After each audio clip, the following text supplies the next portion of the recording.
જોવા તમે આ એક તો હે ને બરી ગયું છે, જો છે એમાં એને ચોટી જ ગયો આખો લોટ જ. એ જોઈએ કે મૈકાના પુડલા થાય છે કે નથી થતા, નકર પછી છેલ્લે બાકી ભજીયા તો કરશું. એટલે વળી પાછું હવે એ ભાઈ ભાઈ મસ્ત મજાનું પુડલું થયું છે હવે.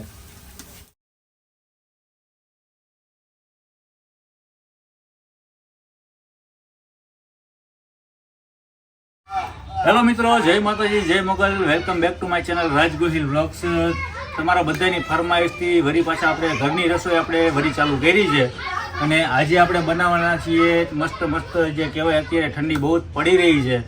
અને ઠંડીમાં જો વાત કરીએ તો શિયાળાની વાનગી ઘણી બધી હોતી હોય છે. એમાંથી આજે મને સજેશન થયું કે આજે આપણે છે ને સાંજ પડી છે, રાત પણ પડી ગઈ છે, અને આજે આપણે બનાવીએ છીએ મૈકાના, જે અમારા પ્રખ્યાત રાજકોટની બાજુમાં છે મૈકા ગામ, ત્યાંના પુડલા બહુ ફેમસ છે. તો આજે આપણે પુડલા આજે બનાવવાના છે. હવે કઈ રીતના કેટલી વસ્તુ આપણે એમાં જોશે એ આજ તમને હું બતાવું. પહેલાં બધી વસ્તુ મેં એક સામથી બધી ભેરી કરી લીધી છે. જો આ છે મેથી, આ મેથી છે, પછી કોથમીર છે, પછી મરચાં છે, લીલું લસણ છે, પછી આ બાજુ છે આદુને આપણે જે ક્રશ કરી નાખ્યું છે આદુ છે, પછી પાલક છે, અને આ છે લીલી ડુંગળી, અને અજમો અને મરી મસાલાનો આપણે જે ભૂકો કરી નાખ્યો છે એ પણ આપણે આની અંદર એડ કરવાનો છે. તો પહેલાં ને આ બધા આપણા છે આ મસાલા, અને ટમેટાની પેસ્ટ પણ આપણે લઈ લીધી છે. એ ક્યારે નાખવાની છે હું તમને લાસ્ટમાં બતાવીશ, તો જોતા રહેજો. તો પહેલાં આપણે જે આ છે મેથી, જે મેથીને આપણે પહેલાં નાખી દઈશું. મેથી નાખ્યા બાદ પછી આપણે જે મરચાંનું કટિંગ છે, મરચાં પણ આપણે એડ કરી દઈશું. પછી નાખશું આપણે લીલું લસણ, એ પણ આપણે એડ કરી દઈશું. પછી ઉપરથી નાખશું આપણે કોથમીર, લીલી ડુંગળી, એ પણ આપણે ઉપરથી એડ કરી દઈશું. અને આ છે પાલક, પાલક પણ થોડીક આપણે એડ કરી દઈશું. અને રીવ છે અત્યારે હવે આદુ, આદુ પણ આપણે એડ કરી દઈએ ઉપરથી. આની ઉપર આવશે આપણા બધા મસાલા. એ હવે હું તમને બતાવું કયા કયા આપણે જે મસાલા પડવાના છે. ધાણા જીરું, હળદર, મરચું, મીઠું બધું આપણે એડ કરવાનું છે. મિત્રો આપણે જે શાકભાજી હતા એ બધા આપણે આની અંદર લીલોતરી હતી બધી આપણે એડ કરી નાખી છે. હવે આની ઉપર આપણે નાખશું પહેલાં તો સૌપ્રથમ થોડી કમથી અડધી ચમચી જેટલી હિંગ નાખશું, અડધી ચમચી હળદર, અડધી ચમચી જેટલું ધાણા જીરું. ધાણા જીરું તમે વધારે પણ એડ કરી શકો છો. પછી નાખવાનું છે આપણે 1 ચમચી મરચું પાવડર. મરચું પાવડર નાખ્યા બાદ સ્વાદ અનુસાર આપણે મીઠું, એ આપણે અડધી ચમચી કે 1 ચમચી જેટલું નાખશું. પછી આપણે જે નાખવાનું છે તીખા અને અજમાનો જે ભૂકો આપણે ક્રશ કરીને બંને હાથેથી કર્યો છે એ આપણે એડ કરશું. ને પછી આને કરી નાખવાનું છે એક રસ, એક મિક્સ કરી નાખવાનું છે આપણે આવી રીતના હાથના મદદથી જ આ બધાને મિક્સ કરવાનું છે. મિત્રો આ મસાલો આપણો એક રસ થઈ ગયો છે. હવે આપણે જે ટમેટાની જે ક્યુરી હતી એ પણ આની અંદર આપણે એડ કરશું.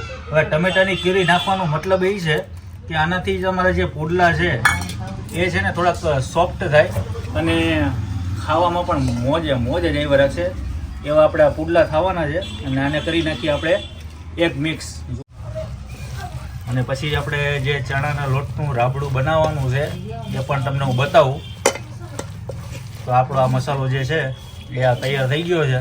અને તમે પણ આવી રીતના વાડીમાં મિત્રો સાથે હોય અથવા ઘરે મહેમાનો આવ્યા હોય ત્યારે આવી રીતના પુડલા મસ્ત મજાના જે કહેવાય ને તીખા તમતમતા મોજે જ ગરમા ગરમ પુડલા ખાવાની મજા કંઈક અલગ જ છે. તો તમે ઘરે બનાવી નાખજો. અને હવે આગળની પ્રોસેસ તમને હું બતાવું, જોતા રહો.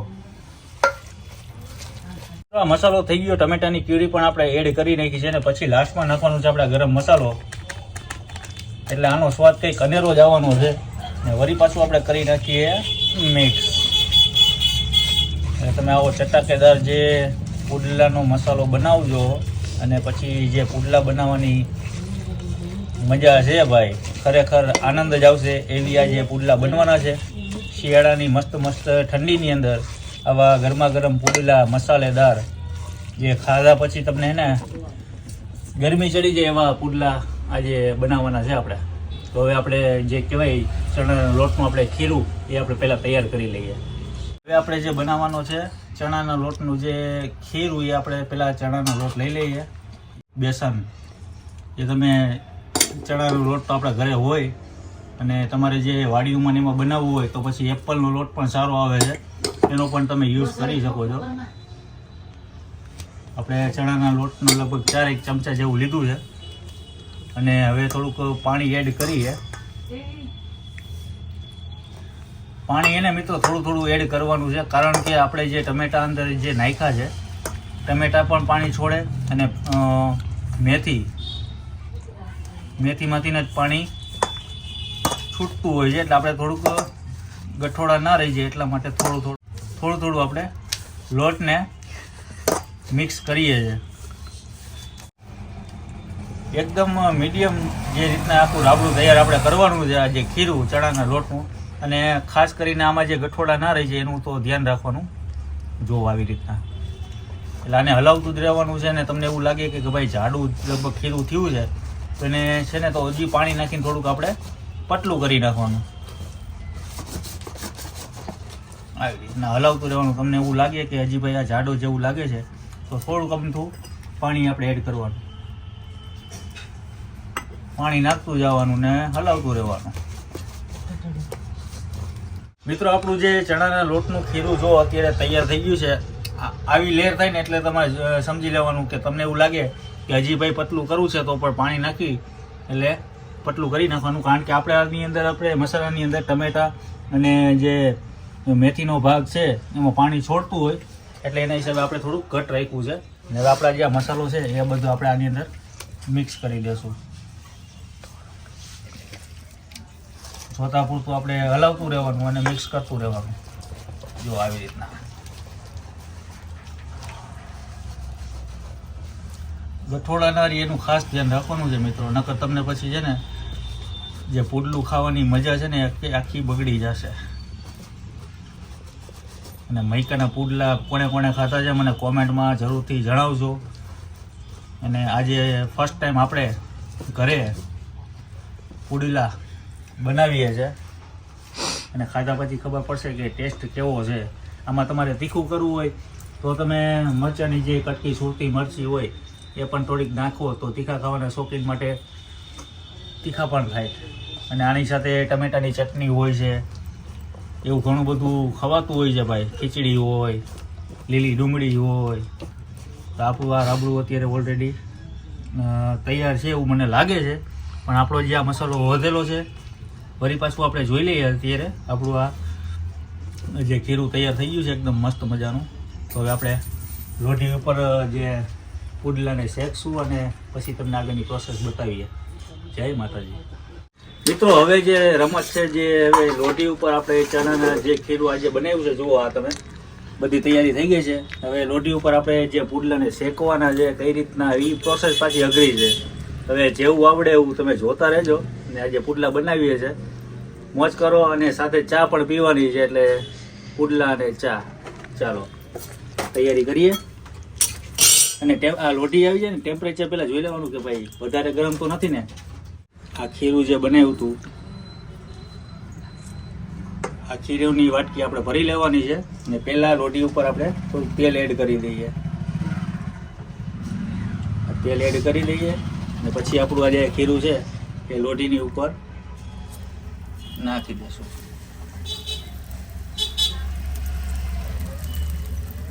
વાટકી તમારે ને મિત્રો આવી રીતના લેવાની આ લીસી.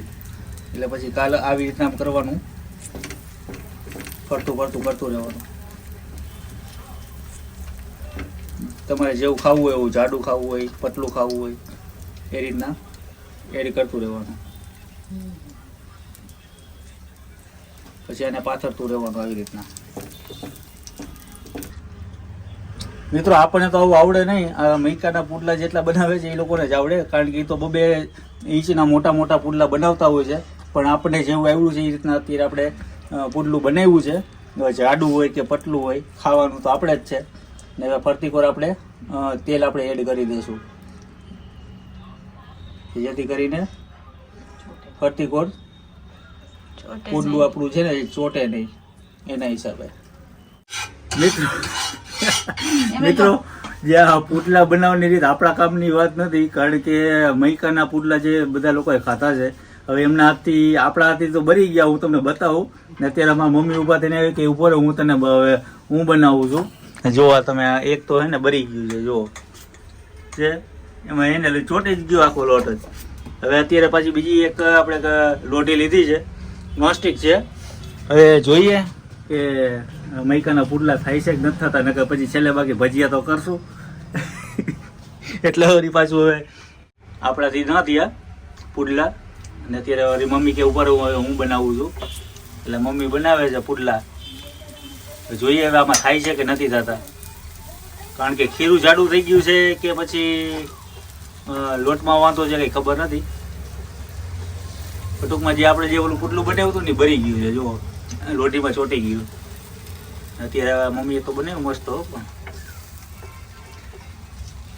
જાડું નહીં બનાવવાનું, નહીં પતલું. હે હા, ફરતી કો તેલ આવી ગયું છે. જો હવે આ પુડલું લગભગ તો થઈ જશે મને એવું લાગે છે, નકર છેલ્લે બાકી ભજીયા ખાવાના વાર આવશે. જોઈએ હાલો થાય છે કે નહીં. અને પલટાવવાનું છે, પલટાવવાની જે રીત રહી આખી અઘરી છે. હા એ પલટું હો, હા હેલું કરા તપે પછી પલટાવવાનું. મેં તો ઓલું ચોટી જ ગયું છું. હવે રોટી વાંધો છે, રોટીમાં તો વાંધો જ હતો. હા 100%ની વાત છે. રોટી આપણે બીજી લઈએ એવા છે. એ હા ભાઈ ભાઈ મસ્ત મજાનું પુડલું થયું છે. હવે સાચું પુડલું, હવે મૈકાનું પુડલું સાચું. આપણે નાનું પુડલું બનાવ્યું છે. ઓલા લોકો જે મૈકાવાળા જે ભાઈબંધો બધા રહ્યા, ભાવેશભાઈ અમારા મિત્ર છે, જે મૈકાના પુડલા ઘણા બધા લોકો બનાવે છે. એ તો ભાઈ બહુ મોટી સાઈઝના પુડલા બનાવતા હોય છે. આ પુડલું આપણું થઈ ગયું છે રેડી. હવે અત્યારે આપણું આ પુડલું મસ્ત મજાનું થઈ ગયું છે. હવે કાઢી લેવાનું છે ને. હા ભાઈ ભાઈ મસ્ત મજાનું નાનું નાજુકડું જે મૈકાનું પુડલું. આપણે તો મોટું નથી બનાવતા, મોટું બનાવવા જાય તો આવી રીતના થાય છે, પણ અત્યારે મમ્મીએ બનાવ્યું છે મસ્ત. તો હવે 5-6 પુડલા આપણે ઉતારી લઈએ, પછી ટેસ્ટિંગ કરીને તમને બતાવું. મિત્રો આપણાથી નહીં પુડલું થઈ ગયું ખરા પણ છેલ્લે મેં કીધું લાવ તો ટ્રાય કરું. જોવો છે ને તો ભાઈ મૈકા જેવું તો ના જ થાય, પણ જેવું આવ્યું જેવું કર્યું છે ને, તમે પણ ઘરે બધા બનાવી નાખજો. તમે આવી રીતના મોજ મસ્તી કરતા રહેજો. જય માતાજી, જય મોગલ, જય શ્રી કૃષ્ણ, જય દ્વારકાધીશ. Bye bye. મિત્રો આ પુડલા ને અત્યારે એક કૂતરું તે બેરા ચોટી ગયા, અને ગરમા ગરમ પુડલા સાથે ચા, મજા અનેરી જ છે. શક્તિ કેવા લાગે પુડલા? મસ્તી ને. હે તું કહેતો તો નથી ખાવા મારે? ખાવું. મજા આવી ને? હજી ઉભું રહેજો. ગરમા ગરમ પુડલા ઉતરે એટલે રાહ જોવાતી જ નથી આમ. હા આવી ઠંડીની મોસમમાં તમે પુડલા ખાઓ. મારા રીતે બગડી ગયું, વળી મમ્મી એમ કીધું કે લાવ હું કરી દઉં, ત્યારે વળી થયું. તો તમે પણ ઘરે બનાવી નાખજો મસ્ત મજાના ગરમા ગરમ પુડલા. હજી પણ અમારે મસાલો જે પડ્યો છે એ પણ હજી એની કોઈક વરી પાછું કંઈક કરશું, પુડલા બનાવશું અને સાથે ભજીયા પણ બનાવશું. મમ્મી એમ કીધું ચાલે બાકી ભજીયા બનાવી નાખી, બીજું હું તો બની ગયા. તો આવા નવા વિડીયો જોતા રહેજો, મોજ કરતા રહેજો. જય માતાજી, જય મોગલ, જય શ્રી કૃષ્ણ, જય દ્વારકાધીશ. Tata bye bye.